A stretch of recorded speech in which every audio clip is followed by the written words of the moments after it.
હવે મિત્રો ચોમાસું આવી ગયું છે અને ચોમાસામાં આ ખેતરમાં સૈયા બહુ જોવા મળતા હોય છે અને આ એવી ખરપતવાર છે કે જેના મૂળિયામાં એક ગાંઠ હોય છે અને આ ગાંઠ જમીનમાં ઊંડે સુધી વહી ગઈ હોય તો આ ખરપતવારને કાઢવી જમીનમાંથી મુશ્કેલ થઈ જાય છે. આનું આપણે એક એવું મિશ્રણ બનાવવાનું છે જે આ ખરપતવારને આપણા ખેતરમાંથી કાઢી નાખશે. તો આ મિશ્રણ બનાવવા માટે સૌથી પહેલા તો આપણે તપેલી ગેસ ઉપર ગરમ કરવા મૂકી દેવાની છે અને એમાં 1 લીટર જેટલું પાણી નાખી દેવાનું છે. 1 લીટર પાણી નાખી કાઢી અને પછી એમાં આપણે 3 શેમ્પૂ નાખી દેવાની છે. શેમ્પૂ આપણે ગમે તે કંપનીની લઈ શકીએ, તમારી પાસે ગમે તે શેમ્પૂ હોય તો ચાલે. શેમ્પૂ નાખીને પછી મિત્રો આપણે શું કરવાનું છે, પછી આ બધા પાણી જે છે તેની હારે શેમ્પૂ મિક્સ થઈ જાય ત્યાં સુધી આપણે હલાવવાનું છે. પછી મિત્રો આપણે શું કરવાનું રહેશે, પછી આમાં આપણે લીંબુ નાખી દેવાનું છે. એક આખું લીંબુ લઈ લેવાનું છે અને પછી આ મિશ્રણમાં આપણે આખું લીંબુ આમાં નાખી દેવાનું છે.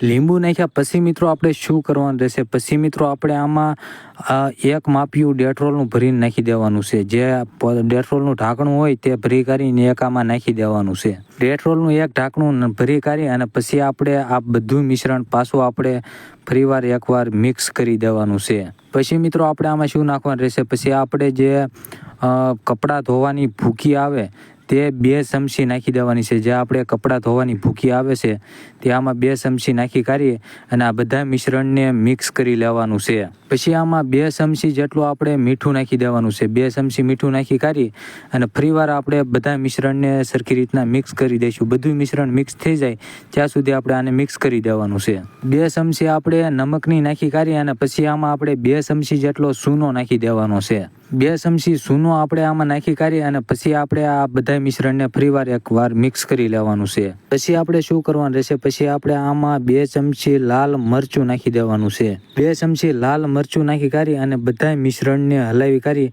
અને મિક્સ કરી લેવાનું છે. પછી મિત્રો આપણે આમાં શું નાખવાનું રહેશે, પછી આપણે આમાં 2 ચમચી જેટલી હળદર નાખી દેવાની છે. 2 ચમચી હળદર નાખી કાઢી અને ફરીવાર આપણે આ બધા મિશ્રણને મિક્સ કરી લેવાનું છે. અને પછી આપણે આમાં 3-4 ગોટીઓ કપૂરની નાખી દેવાની છે. 3-4 ગોટીઓ કપૂરની નાખી કાઢી અને આ બધું મિશ્રણ આપણે સરખી રીતના બધું મિક્સ કરી લેવાનું છે. હવે આપણે શું કરવાનું છે, હવે આપણે ચા ગાળવાની ગળણીથી આ બધા મિશ્રણને આપણે ગાળી લેવાનું છે. ગાળી લીધા પછી મિત્રો આપણે આ મિશ્રણ બની કાઢી અને હવે તૈયાર થઈ ગયું છે. હવે આપણે દવા મારવાનો જે પંપ આવે તે પંપમાં નાખી કાઢી અને તમારે જ્યાં પણ ખેતરમાં ખરપતવાર આ હોય ત્યાં આપણે આનો સ્પ્રે કરી દેવાનો છે. જ્યાં તમારા ખેતરમાં ખરપતવાર ઉગી હોય ત્યાં આનો સ્પ્રે કરશો એટલે તમારા ખેતરમાંથી ખરપતવાર વહી જવાની છે.